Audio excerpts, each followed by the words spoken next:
So when I took on the Everest Marathon Challenge, it was kind of not really a normal thing for me, as in I'm a bodybuilder, I've never climbed a mountain, and I've certainly never run a marathon. So for me, I don't know whether it was kind of like a midlife crisis thing, but I just knew that I needed a new challenge. From my point of view, Everest isn't a mountain and the marathon, it isn't a race. For me, it's an opportunity to push myself mentally and physically. Certainly harder than I ever have before, but certainly in a different way as well. Basically, if a bodybuilder who's never climbed a mountain or never run a marathon can run the Everest Marathon, then you can pretty much do anything you put your mind to.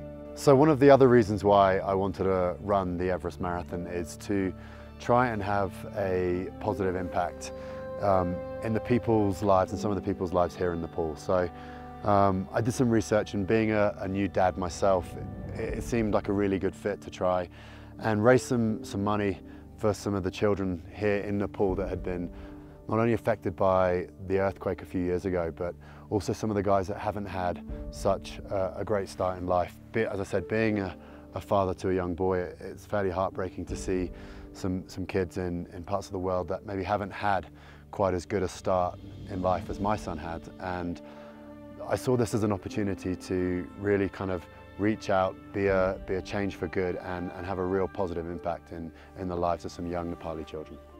So what I've learned from the Everest Marathon journey so far is that, this is going to sound crazy, but it is a marathon, not a sprint. You know, the fact that we've got to trek for 12 days through some of the toughest terrain on the planet just to get to the start line, you know, it's one of those things where you have to get in the mindset of it's a step-by-step process. And I think this applies to anybody with any sort of goals that they have for themselves. Anybody, whether it's a fitness goal, whether it's a lifestyle goal, you know, putting it out as a step-by-step process where it is a marathon, it's not a sprint, will really help you sort of create those lifelong sustainable changes that we're all looking for.